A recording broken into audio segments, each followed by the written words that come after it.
Привіт, мої любі, з вами Енкантадор, і сьогодні я зіграю наживо у гру Dagon. Сама гра безкоштовна, її розробив Golem, але є DLC, які можна купити за трішки гривень, щоб допомогти авторам. Але давайте спочатку глянемо, що це за гра. Я зовсім не знаю, що це за гра, і буду разом з вами відкривати її по ходу, тож одразу будемо застрибувати. Наскільки я розумію, це більш як інтерактивна історія, що розказує відому байку Lovecrafta Dagon. Тож нас очікує трішки безумства і страхіть. Наскільки я розумію. Давайте пробувати. Faithful Interactive Adaptation. О, ну чудово ж. Сторі і атмосфера. I am writing this under an appreciable mental strain, since by tonight I shall be no more. Так. Протягом гри деякі інтерактивні елементи, з якими можна факти про коротку історію, historical background автора. Добре. Some of the trivia is hidden in order to find the secrets. Focus eyes on and look for the elder sign. Ага, треба фокусуватись на різних штуках. Окей. Also access all the found facts later. They will be available in the main menu. Окей. О. Прикольно. Ха, ходити я не можу. Я навіть ходити не можу. Я тільки... Окей. На що можна фокусуватись? Ну. Ой, мама. Так, as to letters, my case is peculiar. I write such things exactly as easily. Blah, blah, blah, blah, blah, blah. Would often skip meals. А, це про листи Лавкрафта самого. Окей, просто цікаві дані. Добре. Тут нічого не бачу. Ну, власне, скільки розумію, треба сюди. Penniless, and at the end of my supply of the drug which alone makes life endurable, I can bear the torture no longer, and shall cast myself from this garret window into the squalid street below. Нічося. Отак одразу, ну, добре. І як? А, окей. Do not think from my slavery to morphine that I am a weakling or a degenerate.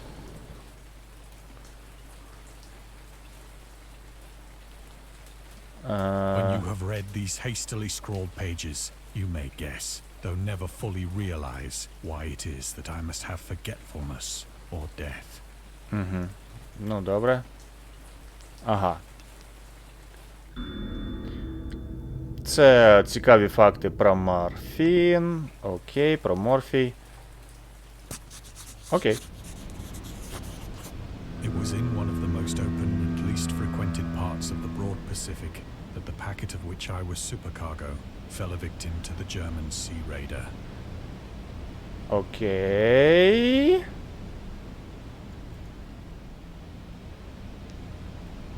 О, тут щось є. Ага, Lovecraft і Перша світова.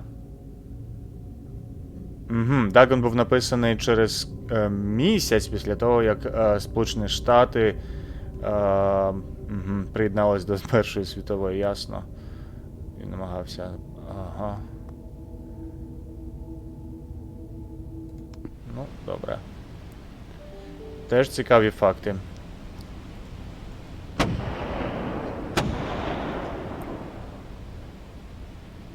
The Great War was then at its very beginning, and the ocean forces of the Hun had not completely sunk to their later degradation.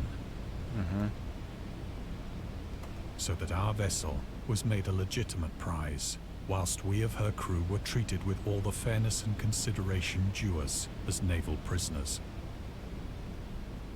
Прикольно. Зірки, хмарки. Ну, гарно зробили ж. Окей. Давайте занурюватись у історію. Hansford, Capital of Asian Nomads. Знаю, хто такі гуни. Прикольно, окей. Так. Все, більш нічого цікавого. Добре.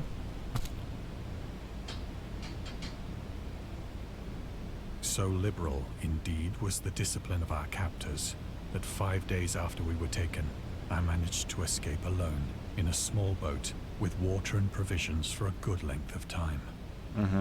Власне, це цей Prisoner, який тікає. Окей.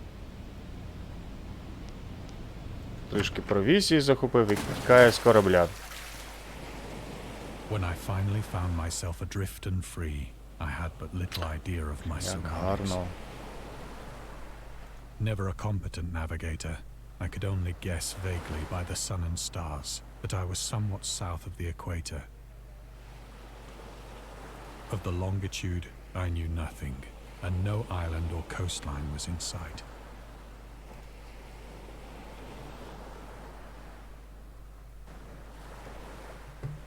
І що?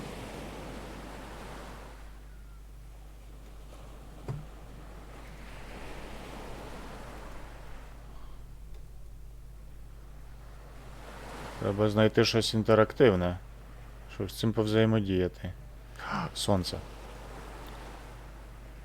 The weather kept fair, and for uncounted days I drifted aimlessly beneath the scorching sun, waiting either for some passing ship or to be cast on the shores of some habitable land. Тінь, класно.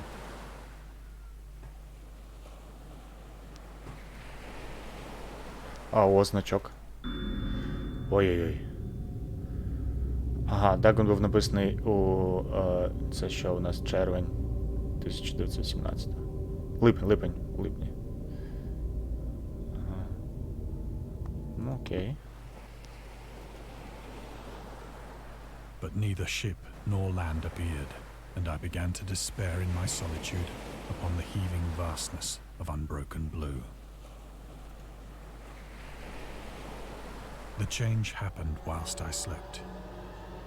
Its details I shall never know, for my slumber, though troubled and dream-infested, was continuous. Ой-ой-ой. Матінко рідна, що це тобі сниться?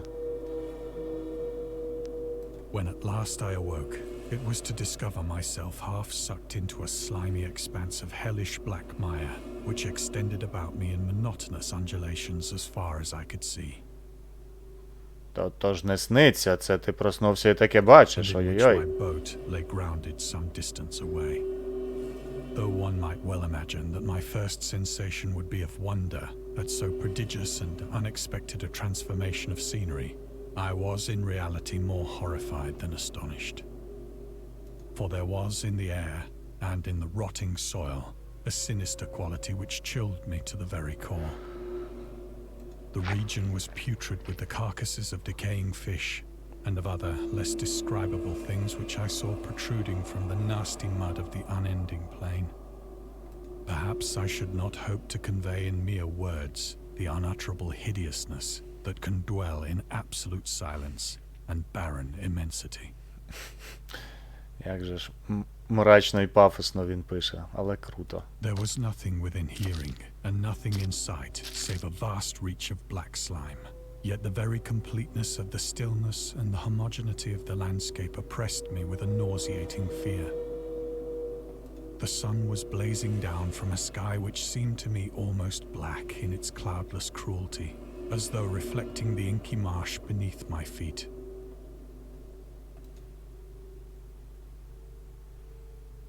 Жах який.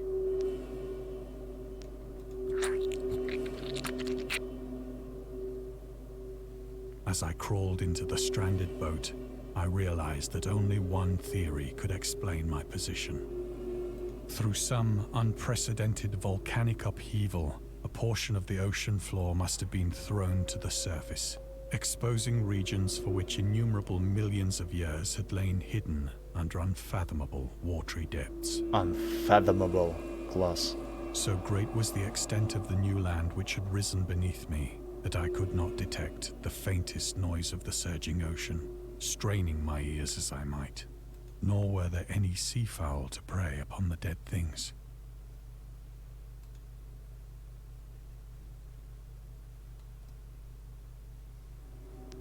Ну окей, рибка.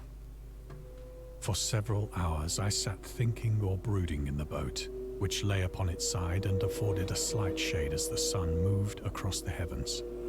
As the day progressed, the ground lost some of its stickiness, and seemed likely to dry sufficiently for traveling purposes in a short time. Висихає потрошку, окей. That night I slept but little, and the next day I made for myself a pack containing food and water, preparatory to an overland journey in search of the vanished sea and possible rescue.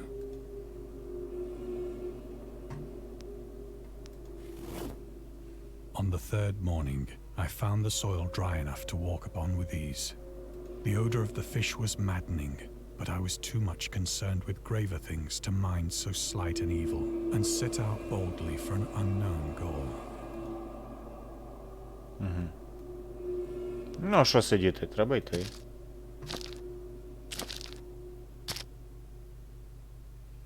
All day I Ой. forged steadily westward, guided by a faraway hummock which rose higher than any other elevation on the rolling desert.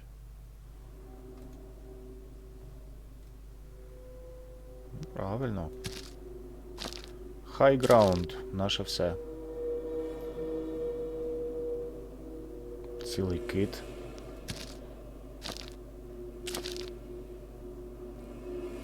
That night I encamped, and on the following day still traveled toward the hummock, though that object seemed scarcely nearer than when I had first espied it.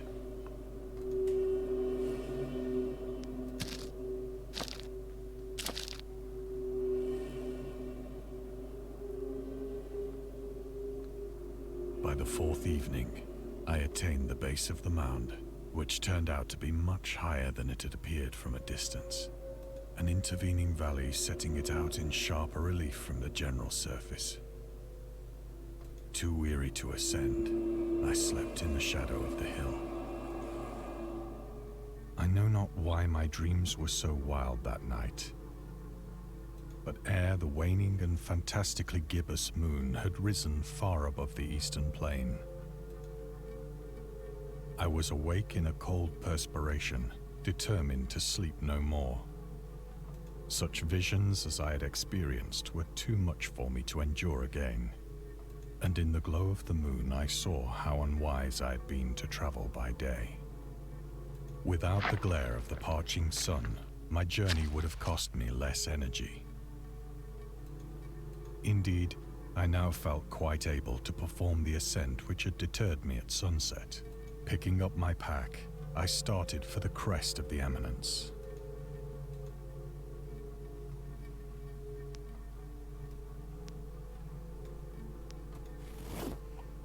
I have said that the unbroken monotony of the rolling plain was a source of vague horror to me. But I think my horror was greater when I gained the summit of the mound and looked down the other side into an immeasurable pit or canyon, whose black recesses the moon had not yet soared high enough to illumine. I felt myself on the edge of the world, peering over the rim into a fathomless chaos of eternal night. Through my terror ran curious reminiscences of Paradise Lost and of Satan's hideous climb through the unfashioned realms of darkness. As the moon climbed higher in the sky, I began to see that the slopes of the valley were not quite so perpendicular as I had imagined. Ledges and outcroppings of rock afforded fairly easy footholds for a descent, whilst after a drop of only a few hundred feet, the declivity became very gradual.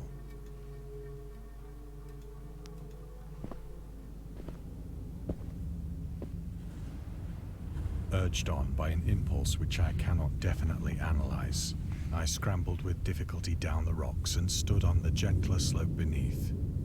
Це що таке? Щось квадратне.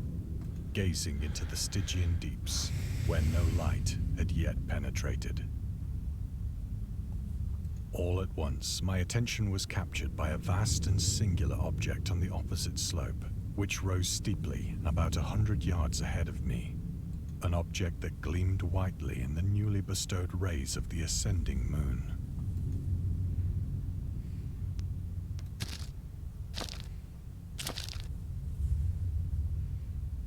That it was merely a gigantic piece of stone, I soon assured myself. but I was conscious of a distinct impression that its contour and position were not altogether the work of nature. A closer scrutiny filled me with sensations I cannot express. For despite its enormous magnitude and its position in an abyss which had yawned at the bottom of the sea since the world was young, I perceived beyond a doubt that the strange object was a well-shaped monolith, whose massive bulk had known the workmanship and perhaps the worship of living and thinking creatures. Dazed and frightened, yet not without a certain thrill of the scientist's or archaeologist's delight, I examined my surroundings more closely.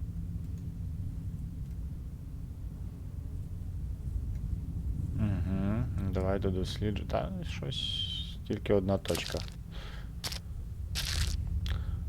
Фактично, як книгу читаєш, аудіокнигу. Now near the zenith, shone weirdly and vividly above the towering steeps that hemmed in the chasm. Символи. And revealed the fact that a far-flung body of water flowed at the bottom, winding out of sight in both directions and almost lapping my feet as I stood on the slope. Across the chasm, the wavelets washed the base of the cyclopean monolith, on whose surface I could now trace both inscriptions and crude sculptures. The writing was in a system of hieroglyphics unknown to me and unlike anything I'd ever seen in books, consisting for the most part of conventionalized aquatic symbols such as fishes, eels, octopi, crustaceans, mollusks, whales, and the like. Several characters obviously represented marine things which are unknown to the modern world, but whose decomposing forms I had observed on the ocean-risen plain. It was the pictorial carving, however, that did most to hold me spellbound.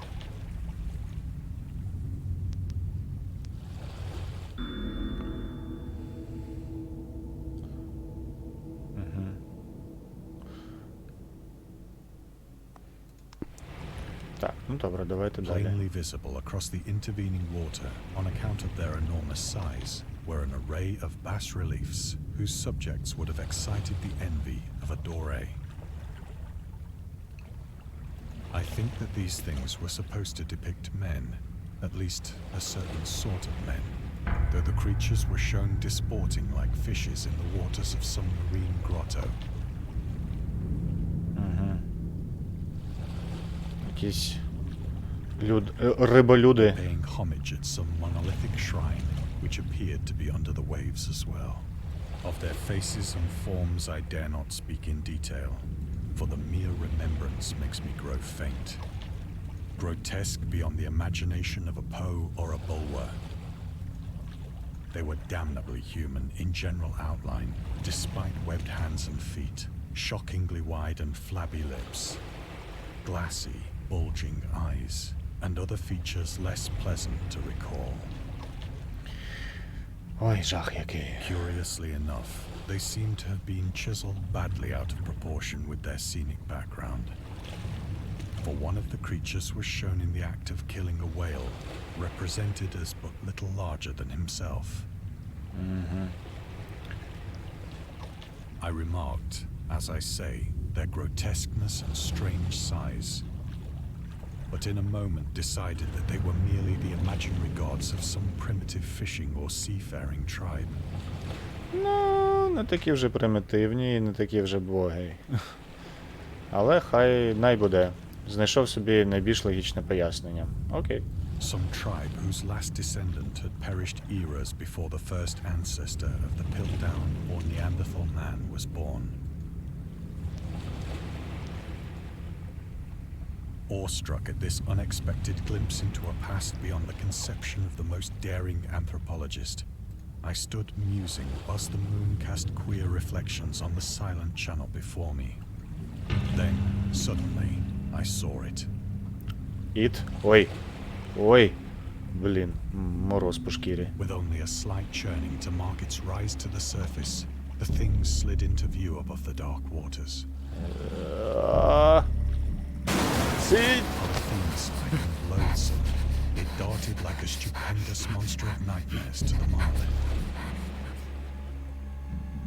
about which it flung its gigantic scaly arms, while it bowed its hideous head and gave vent to certain measured sounds.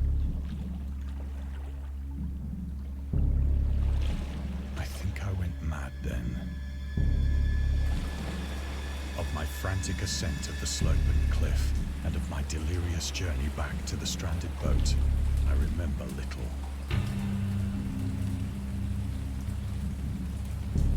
Ну так, тікати звідси. I believe I sang a great deal and laughed oddly when I was unable to sing.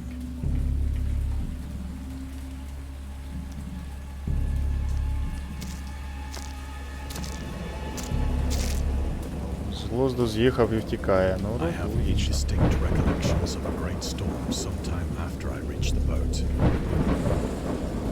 At any rate, I know that I heard pearls of thunder and other tones which nature utters only in her wildest moods.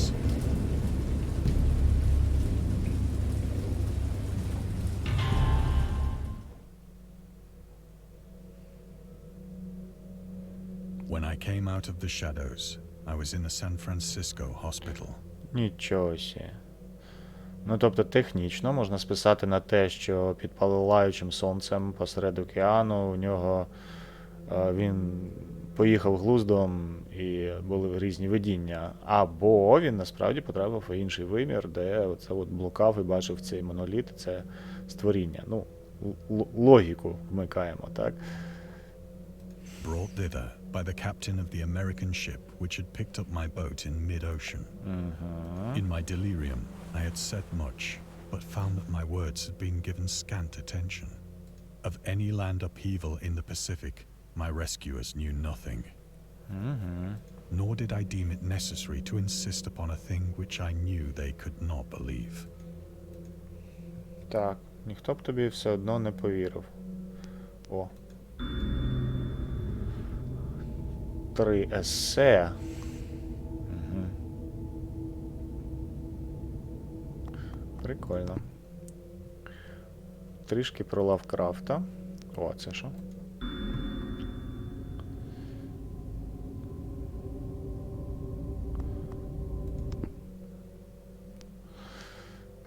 Так, цікавинки про Лавкрафта та його життя. Окей. Once I sought out a celebrated ethnologist and amused him with peculiar questions regarding the ancient Philistine legend of Dagon, the fish god. Угу. Рибний бог Дегон. Це легенда філістинська ще. Окей. Окей. Ага.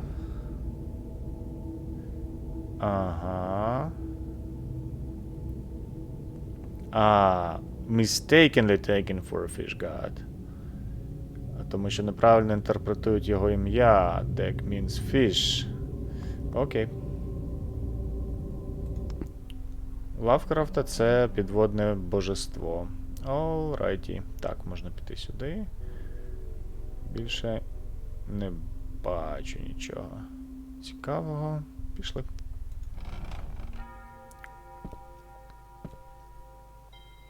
But soon perceiving that he was hopelessly conventional, I did not press my inquiries.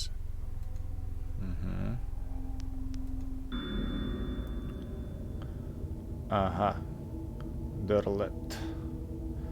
Американський письменник-антолог. Дружив з Лавкрафтом. Аркхем Хаус. Прикольно. Так, і чо? І куди? І кого? Так. О. От сюди.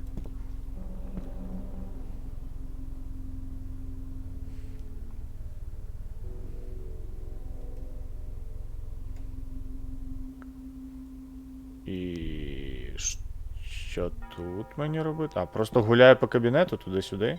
Прикольно. It is at night, especially when the moon is gibbous and waning, that I see the thing. Шпалери прикольні. Позитивні такі, капець. I tried morphine, Ну, звісно ж. but the drug has given only transient surcease and has drawn me into its clutches as a hopeless slave. So now I am to end it all, having written a full account for the information or the contemptuous amusement of my fellow men.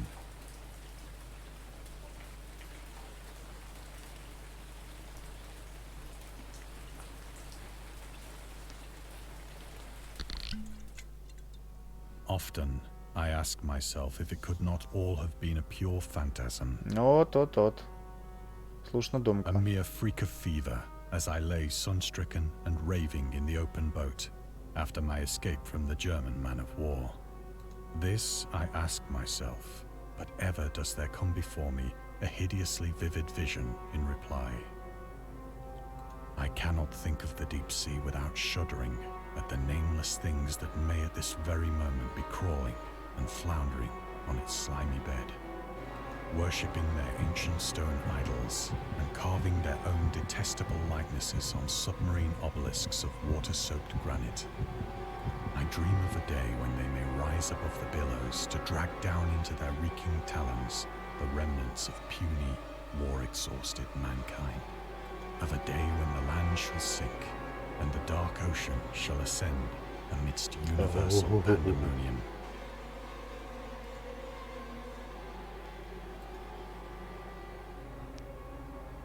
Це Нью-Йорк.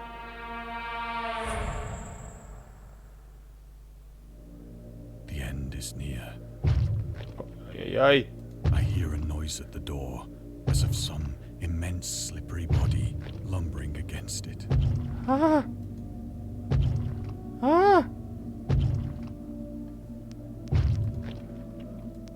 It shall not find me. Нагадує мені гру Call of Cthulhu. Страшну, але класну. God, that hand! І тіть колотіть. The window! The window! Ну так де Window, тікай, йопта.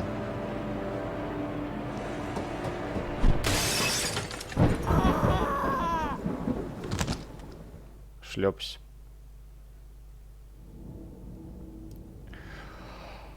Ой, що вам сказати, мої любі друзі? Зроблено капець як атмосферно. Це просто маленька аудіокнижечка з деякими фактами про Lovecraft, але шикарний войсовер, чудово візуально і аудіально. Тож, так, мабуть, є сенс підтримати авторів. І хай ще роблять, блін, воно кльово. Це був Dagon від Lovecraft. Чудово викладений у формі інтерактивної історії, яка, ну, мінімально інтерактивна, просто ти зі сцени на сцену переходиш, але з чудовою озвучкою і подачею. Тож, так, рекомендую. З вами був Енкантадор. Тисніть подобайку, підписуйтесь на каналчик, якщо не підписались, бо ще буде багато цікавих відосиків і стрімчиків. Тож, до нових зустрічей. Покасики.